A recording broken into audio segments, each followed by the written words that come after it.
Ираны цөмийн хөтөлбөрийг хязгаарлах тухай Женев дахь хэлэлцээр бодит үр дүнг өнгөрчээ.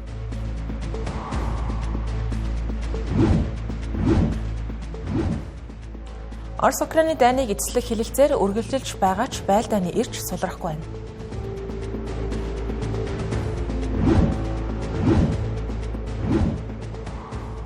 Жеффри Эпстейнтэй нэр холбогдсон дэлхийн эдийн засгийн чуулганы гүйцэтгэх захирал Борге Брэнди ажлаа хүлээлгэн өгнөлээ.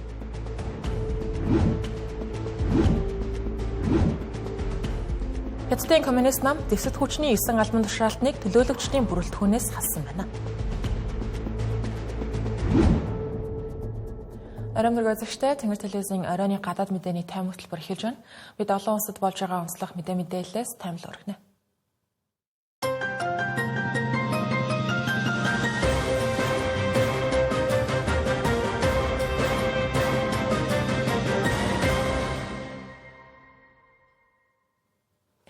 За, Иран-Америкийн харилцаа хэлэлцээр мөргөлдөөн хоёрын хооронд хаашаач эргэж болзошгүй байгаа ийм үед эрх баригчид яаран хүч хэрэглэхээс илүүтэй хэлэлцээрт нээлттэй байя гэсэн бодлого баримталж байгаа. Нөгөөнийг ч харуулж өчигдөр Женев хотноо Ираны цөмийн хөтөлбөрийн зохицуултыг хэрхэх тухай ээлжид уулзалтаа талууд хийсэн байна. Гэхдээ одоо хүртэл хараахан бодит үр дүн зөвшөөрөлтөд хүрээгүй хэвээрэн дашин хэлэлцээр байгуулагдах хүртэл чамгүй урт хугацаа ажил шаардахар байгаа нь тодорхой байгаа юм. Хэлэлцээрт хүрхэн цаг хугацааны асуудлаа гэж хэлж болох ч гэлээ тэрнээс наан олон нийтийн санааг зовниулж байгаа зүйл байгаа нь Вашингтон Ираны эрх баригчдыг хэлэлцээрт буулт хийхгүй бол томоохон цэргийн ажиллагаа явуулах хувилбарыг авч хэлэлцэж байгаа тухай мэдээллүүд тасрахгүй байгаатай холбоотой. Иран улсын гадаад хэргийн сайд Аббас Арагчи уулзалтын явцад нааштай акцууд гарсан чамгүй хүнд асуудлуудаар талууд байр суурьаа солилцож чадсан гэдгийг хэлсэн бол зуурчлагч хийж байгаа Оман улсын зүгээс албаныхан техникийн төвшний дараагийн хэлэлцээг эх 7 хоногт Вена хотод үргэлжлүүлэх төлөвтэй байна гэж мэдээллээ. Өчигдрийн энэхүү шууд бус хэлэлцээний тухайд 2 үе шаттай явагдсан байна. Америк нэгдсэн улсын төлөөлөгчдийг ерөнхийлөгч Дональд Трампын ойрт орондын асуудал хариуцсан тусгай элч Стив Виткоф ахалсан. Сурвалжуудын мэдээллээр Ираны талын саналд Америкийн баг сэтгэл дундуур байсан гэсэн мэдээлэл нь ялангуяа 2 дахь шатны уулзалт тун богинохон болж үргэлжилсэн байгаа нь таагүй дохио болж магадгүй. Намайг хэлэлцээний үеэр Стив Виткоф Аббас Арагчитэй хийж байсан уулзалтаа завсарлаж Украины төлөөлөгчтэй уулзахаар явсан Ираны багийнхны дургуутслыг төрүүлсэн гэх мэдээлэл мөн байгаа. Гэхдээ Оманы зуурчлагчид энэхүү мэдээллийг няцааж хэлэлцээ тасалдсан гэх мэдээллийг өгөөсгөж уулзалтанд урд өмнө байгаагүй нээлттэй уур амьсгал бүрдсэн дашин бүтээлч санаанууд солилцогдож чадсан гэсэн тодруулгыг хийсэн байна. Оманы энэхүү тайлбарыг нөхцөл байдал биштэл маш хурдан хугацаанд мөргөлдөөн үүсэх эрсдэл байгаа учраас уулзалтыг олон нийтэд эргээр харуулахыг зорж байгаа гэж хэрэгэ гэж тайлбарлахад буруутахгүй. Хэлэлцээний гол яригдж байгаа талуудын зөрчилдөөд байгаа үндсэн асуудлуудын тухайд Америк нэгдсэн улс Ираныг бараг бүх төрлийн ураны баяжуулалтаас бүрэн татгалзуулах байгаа. Гэвч дотооддоо уран баяжуулах хэрэг нь Ираны хувьд олон жилийн турш үндэстний бүрэн эрхт байдлын бэлэгдэл байсаар ирсэн гэж хэлж болно. 2015 оны цөмийн хэлэлцээрийн үеэр Америк нэгдсэн улс ч гэсэн үүнийг хүлээн зөвшөөрч байсан. Гэвч 2018 онд Дональд Трамп ерөнхийлөгчийн албанд сонгогдсноор энэхүү хэлэлцээрээс Америк нэгдсэн улсыг гаргаж түүнээс хойш хэлэлцээр бараг хэрэгжихгүй шахуу болсон байдаг. Өргөжлөлтөнд та бүхэнд Орос Украины дайны эргэн тойронд мэдээллээс таймлан багцлан хүргэе. Орос Украины дайныг эцлэгтэй холбоотой ээлжид хаалттай уулзалт Америк болон Украин улсын төлөөлөгчдийн бүрэлдэхүүнтэйгээр Женев хотод болж өнгөрсөн байна. Гэвч Орос Украин аль нь энхийн хэлэлцээрийн тухай иймэрхүү уулзалтууд яг эхлэхийн өмнөхөн эрчтэй тоглоо хийдэг нь одоо бараг энгийн зүйл болоод байна. Тухайлбал Орос улбаны улсын батлан хамгаалах яамнаас өчигдөр мэдээлснээр агаарын тоглооноос хамгаалах нэгжүүд нь 9 цагийн хугацаанд Украины 220 дроныг устгасан гэж мэдээлж байна. Үүнээс 24 нь Москва хотыг чиглэж нисэж байсан юм. Тэгвэл нөгөө талд хэлэлцээ эхлэхийн өмнөхөн мөн адил Оросоос Украины хэд хэдэн хотууд руу дрон болон пуужингийн цохилт өгсөн. Нийслэл Киевийг оролцуулаад нийтдээ 8 бүс нутагт барилга байгууламжууд эвдэрч дор хаяж 20 хүн ширхэгдсэн байна. Үүн дээр нэмээд энэ удаад Украин өөрсдийн хийсэн алсын тусгалтай пуужингаар Оросын газар нутгийн гүнд цохилт өгсөн тухай мэдээлэл нөхцөл байдлыг илүү хурцласан бас нэгэн асуудал болж байгаа. Тодорхойлох юм бол өнгөрсөн 7 хоногт Орос улбаны улсын пуужингийн үйлдвэр цохилтонд өртсөн болох нь хиймэл дагуулын зургуудаас тогтоогдсон. Энэхүү цохилтонд өртсөн гэж байгаа үйлдвэр нь Орос Украины хилээс ойролцоогоор 1400 км-ийн зайд Ваткинск хотод оршдог юм байна.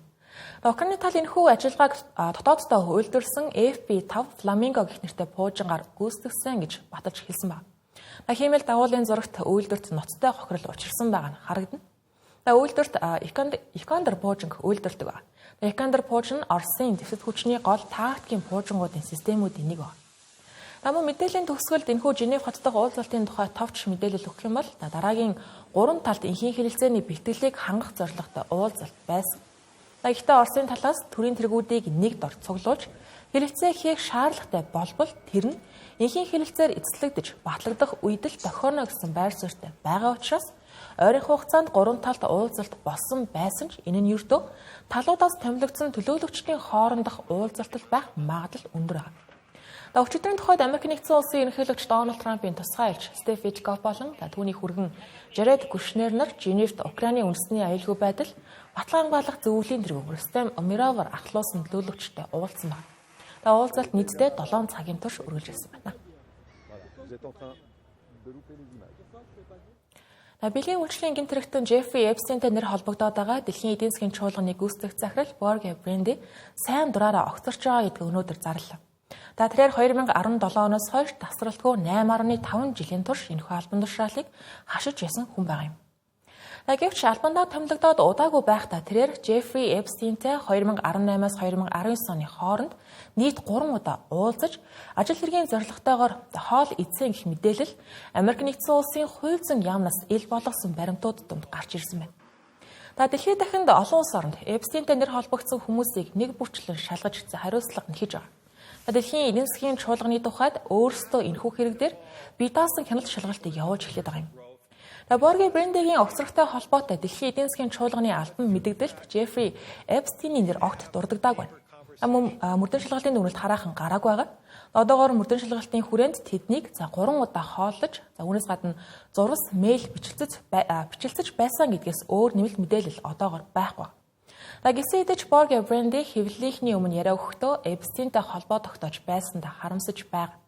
Мөн уулзахаасаа өмнө сайтар нэгтэлж шалгах хэрэгтэй байсан тэгээгүйтэй харамсаж байна гэдэг юм хэлсэн байна. Мөн өөртөө холбоотой үүссэн асуудлаас болж чуулганы үйл ажиллагааг ямар нэгэн байдлаар саатуулахгүй тулд удаан хугацаанд сайтар болцсны эцэст сайн дураараа албан тушаалаа хүлээлгэн өгөхөөр шийдсэн гэсэн ийм тайлбарыг өгсөн байна. Гэхдээ тэрээр эхэндээ Эпстейнтэй холбоогүй гэж байсан боловч одоо бол түүнтэй холбоо барьж байсан болох нь үнэн. Гэхдээ хийсэн гэмт хэргийн талаар огт мэдээгүй байсан гэх тайлбарыг өгч байгаа юм. Дараагийн онцлог мэдээллийг хүргэх гэж байна. Тэгэхээр эх 7 хоногт Хятад улсад улс төрийн хамгийн том гэж хэлж болох арга хэмжээ болох гэж байгаа нь бүх хятадын ардын төлөөлөгчдийн их хурал байна. Энэхүү хурал эхлэхийн өмнөхөн хятадын эрх баригчид зэвсэг хүчний 9 өндөр албан тушаалтыг төлөөлөгчдийн бүрэлдэхүүнээс хассан байна. Шийдвэрийн шалтгааны талаар албаныхан тодорхой тайлбар хараахан өгөөгүй нь гэхдээ шинжээчид авилга хэл хахуулын хэрэгтэй холбогдсон эсвэл сахилга батын ноцтой зөрчил гаргасан албан тушаалтнуудыг ийхүү хассан байж магадгүй гэж таамаглаж байна. Учир нь сүүлийн үед хятадын коммунист нам иймэрхүү шалтгаанаар зэвсэг хүчний өндөр албан тушаалтнуудыг огцруулах нь илт нэмэгдэж байгаа. Хамгийн сүүлд гэхэд хятадын баталгаангаалах яамнаас мэдээлснээр цэргийн төв зөвлөлийн дэд дарга Жан Юшаг, цэргийн төв зөвлөлийн нэгдсэн штабын газрын дарга Ю Жинлийн хамт сахилга бат хууль дүрмийг ноцтой зөрчсөн гэж үзэн шалгаж байгаа гэдгийг мэдээлсэн. Өнгөрсөн онд л гэхэд 1 сая орчим хүнийг авилгын хэрэгээр шалгаж ял шийдэглүүд ноогдуулсан гэдгийг хятадын коммунист намын сахилга хяналтын төв хорооноос комиссоос мэдээлсэн байна. Харин энэ удаагийн халаа сэлгээний тухайд бүх хятадын ардын төлөөлөгчдийн их хурал ардын чөлөөлөх айран болон ардын зэвсэгт цагдаагийн хүчний төлөөлөгчдийн жагсаалтыг шинжилж нийт тог 243 болгож бууруулсан байна. Жагсаалтаас хасагдсан байгаа хүмүүсийн дотор 5 генерал, 1 дэслэгч генерал, 3 хошууч генерал багтсан байна. Нэрсийг нь харах юм бол комиссар Ли Вэй, хуурай замын цэргийн командлагч Ли Чаомин, Тэнгисийн цэргийн хүчний командлагч асан Шин Жинлун, Тэнгисийн цэргийн хүчний комиссар асан Чин Шинсан, агаарын цэргийн хүчний комиссар асан Ю Жинфу нар багтсан байна. Мөн төв цэргийн зөвлөлийн үндэсний баталгаангаалгын дайчилгааны газрын улс төрийн комиссар, дэслэгч генерал Ван Дюнха болон хошууч генерал Бин Жуйфэн нарын төлөөлөгчдийн бүрэлдэхүүнээс хассан байна. Түүнчлэн эдгээртэй зэрэгцээд их хурлын байнгын ороо санал хураалт явуулж Ван Шэнсийг онцгой байдлын сайдын албан тушаалаас нь чөлөөлсөн байна. Зарим бие даасан судалгааны байгууллагуудын дүгнэлтүүдийг харах юм бол 2022 онд томилогдсон болон түүнээс хойш тушаалд ивсэн 47 генералын 87% нь ямар нэгэн байдлаар мөрдөн шалгалтанд орсон эсвэл албан тушаалаас чөлөөлөгдсөн байна. Өмнө ардын чөлөөлөх армийн ахлах албан тушаалтнуудын 52 орчим хувь нь мөрдөн шалгалтанд орсон залаас илгээнд хүрсэн байна. Энэ нөрөө хэвтийн дарга Ши Жинпиний удирдлагад ор урд өмнө байгаагүй хэмжээний бүтцийн өөрчлөлт өрнөж байгааг илтгэж байгаа юм. 聚焦党和国家中心任务，同全体代表一道，以高度的责任感、使命感依法履职。 Өнөөдрийн сүүлийн онцлог үндсэн мэдээг хүргэх гэж байна. Тэгэхээр Даан улсын ерөнхий сайд Мете Фредериксон эх сарын 24-нд парламентын ээлжид бус сонгуулийг зарлав. Үүний шалтгаан нь тэрээр дараагийн 4 жилийн хугацаанд Даан улсын аюулгүй байдал, тэр дундаа Америк нэгдсэн улстай харилцааг шийдвэрлэх чухал үе ирээд байгаа учраас дорвитой хөдлөх боломжтой болохын тулд парламент дахь намынхаа нөлөөг нэмэх зорилготой гэж тайлбар өгсөн байна. Тайлбарлах юм бол Дональд Трамп Гренландыг Америк нэгдсэн улсын хувьд ч бус Атлантын бүс нутагт тэр чигт нь онцгой ач холбогдолтой стратегийн бүс нутаг учраас Америк нэгдсэн улс энэ газарт эрх мэдлээ тогтоож хамгаалалтандаа авах ёстой гэж үздэг байна. Сүүлийн үед энэ асуудлаар түүний байр суурь илүү тод томруу болж байгаа. Үүндээ Дональд Трамп Гренландыг хүч ашиглан эзлэн авч болох талаар хүртэл ярьж байсан. Сүүлийн үед бага зэрэг намжаад байна. Гэсээ дэж Арктик дахь Америк нэгдсэн улсын хяналтыг өргөжүүлэх хилцүүлгүүд үргэлжилсээр байгаа. Одоогийн байдлаар Америк нэгдсэн улсын цэргийн бааз Гренландын баруун хойд хэсэгт байршиж байгаа. Өмнө Дантай байгуулсан одоогийн гэрээний дагуу нэмэлт цэргүүдийг байршуулах мөн боломжтой. Мете Фредериксны тухайд Европын улс орнуудыг батлангуйлах салбараа өргөжүүлж бэхжүүлэх шаардлагатай гэж үздэг. Мөн тэрээр энэ удаад дан ганц Даан улсыг хамгаалаад өнгөрөхгүй өөрийн харьяа хагас автономат хамтын нөхөрлөлийн Гренланд мөн Фарерийн арлуудыг мөн хамгаална гэсэн амлалт өгч байна. Дональд Трампын тухайд Гренландд анхаарлаа хандуулж байгааг Даан эрс эсэргүүцэж гренландчуудын өөрсдийнх нь байр суурийг хүндэх ёстой гэж үздэг байна. Сонгуулийн тухайд сонгогчид Дааны парламентын нийт 179 суудлыг 12 намын нэр дэвшигчдээс сонгох төлөвтэй. Сонгогдох суудлуудад Даанаас гадна Гренланд, Фарерийн арлуудын төлөөлөгчид мөн оролцож байгаа. Энэ сарын сүүлээр авсан судалгаанд өвчлөсөн санал хураалтаар өрсөлдөж байгаа намуудын дэмжлэгийн рейтингийг харах юм бол социал-демократ намын тухайд 22.1%-аар тэргүүлсэн үзүүлэлттэй гарч байна.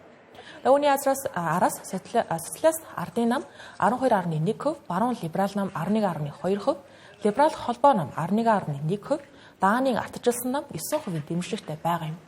Тэргүүлж байгаа социал-демократ намын тухайд ерөнхий сайд Мете Фредериксны удирдах байгаа нам. Даан улсын иргэдийн зүгээс тухайн намыг хамгийн олон жилийн туршлагатай, доктортой намаа гэж үздэгээр онцлог байгаа. Гэхдээ энэхүү нам нь үнэлгээ олгох болохын тулд нийтдээ суудлынхаа тоог 90%-ийг авах хэрэгтэй.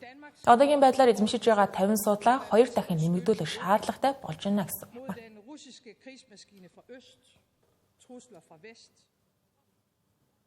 Мэдээр голж байгаа бусад онцлог мэдээллийг товчоор хүлээн авна.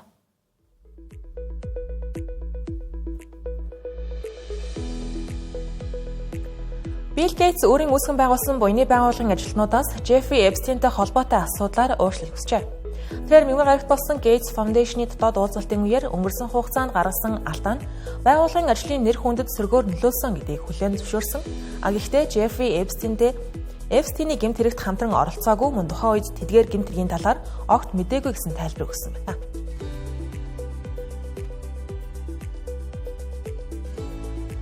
Норвеги улсын ерөнхий сайд асан Torbjørn Jagland амиа хорлохыг завцсны улмаас өнгөрсөн 7 хоногт эмнэлэгт хүргэжээ. Тэр Жеффри Эпстейнтэй нэр холбогдож ноцтой авилгын хэрэгт буруутагдаад байгаа юм а. Өдгөө 75 настай тэрээр биеийн байдал хүнд байгаа ба аль эмнэлэгт хэвтэж байгаа гэдгээ нууцлж байна. Тэр Норвегийн ерөнхий сайд мөн Европын зөвлөлийн ерөнхий нарийн бичгийн дараагаар ажиллаж байсан туршлагатай улс төрч байна.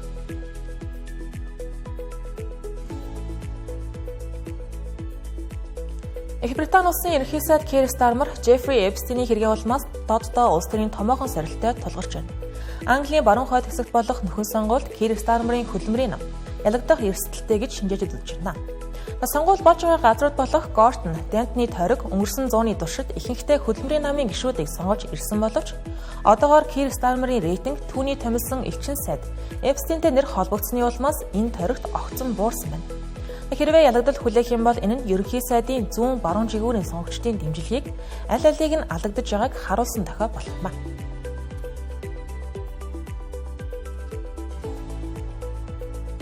Америк нэгдсэн улсын төрийн нарийн бичгийн дарга асан Хиллари Клинтон Конгрессийн хяналтын хооронд хаалттай хаалганы цаана 6 цагийн турш мэдүүлэг өглөө. Тэрээр Жеффри Эпстейний гэмт хэргийн талаар огт мэдээгүй түүнтэй уулзаж байгаагүй их мэдүүлгийг өгсөн байна. Цааш түүний нөхөр ерөнхийлөгч асан Билл Клинтон өнөөдөр мэдүүлэг өгөхөөр болсон байгаа. Энэ нь Америк нэгдсэн улсын ерөнхийлөгч асан хүн Конгрессийн өмнө мэдүүлэг өгч байгаа анхны тохиолдол болох юм. Хосууд эхэндээ зарлан дуудах бичгийг улс төрийн зорилготой хэмээн зааж байсан ч Конгрессийг үл хүндгсэн хэрэг үүсэх магадaltaй учраас мэдүүлэг өгөхийг инхүү зөвшөөрсөн юм байна.